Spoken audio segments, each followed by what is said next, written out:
যে আমার অর্থায়ন হইলো এই জায়গায় মন্দির হইব না, কালী মন্দিরের একটা এটার পিছনে একটা মসজিদ, পরে শিশু পার্কের ভিতরে আর একটা মডেল মসজিদ তৈরি হইতেছে। তারপরেও যদি এই জায়গায় মসজিদ তৈরি হয়, আমি যেটা বলছি এটাই হইব যে আমার অর্থায়ন হইলো এই জায়গায় মন্দির হইব আর গির্জা হইব।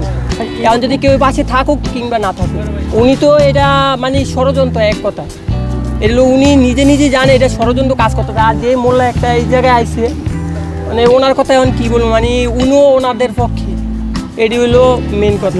আর এটা জায়গায় তো না পাক, সারা রাত ধরে এই জায়গায় হইলো গাঁজা খায় আর হইলো সিদ্ধি নিয়ে পোলাবাইন বসে থাকে, জায়গায় না পাক। আর যে পাগল হতো আরও বেশি পাগল, মানে ওই না পাক। এখন এই জায়গায় হইলো যদি মসজিদ হয় তাহলে মন্দিরও হইব, কারণ সরকারি জায়গায় সবারই দখল করার অধিকার আছে। যদি উনি দখল করে তাহলে ওনারা পারবে না কেন?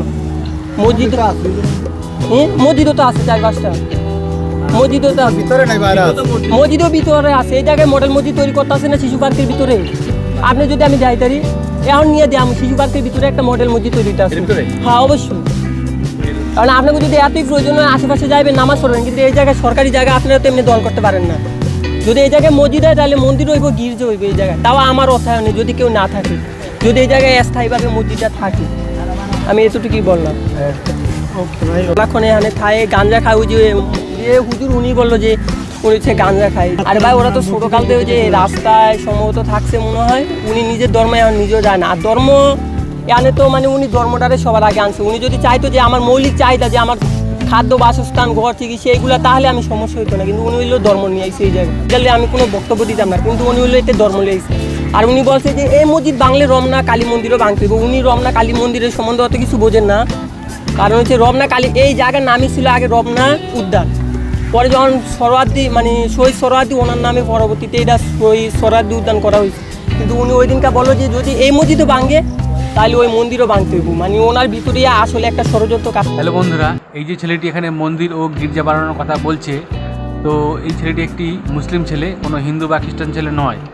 তো ব্যাপার হচ্ছে যে এইখানে একটি প্রাচীন কালী মন্দির রয়েছে এবং এই কালী মন্দিরের নামে এই জায়গাটি ছিল, পরে তার নাম বদলে দেওয়া হয়। তো এখন ছেলেটি বলতে চাইছে যে এখানে একটা ষড়যন্ত্র করা হচ্ছে আর কি, যে এখানে কালী মন্দিরটা ভাঙার জন্য। তার কারণ হচ্ছে যে ইতিমধ্যেই এখানে বেশ কয়েকটি মসজিদ রয়েছে এবং এর পাশেই ঠিক আরেকটি মসজিদ নির্মাণের কাজ চলছে অলরেডি। তা থাকা সত্ত্বেও ফের এখানে আরেকটি মসজিদ নির্মাণ করার জন্য জায়গা দখল করা হয়েছে এবং এই জায়গাটি সরকারি জায়গা। তো এই ছেলেটি বলতে চাইছে যে এই সরকারি জায়গাতে সবারই সমান অধিকার আছে। যদি এখানে মসজিদ হয় তো এখানে মন্দির ও গির্জাও তৈরি হবে, এবং যদি কেউ না থাকে আমার পাশে তো আমি একাই আমার নিজের খরচাতে আমি এখানে মন্দির ও গির্জা বানাবো আর কি।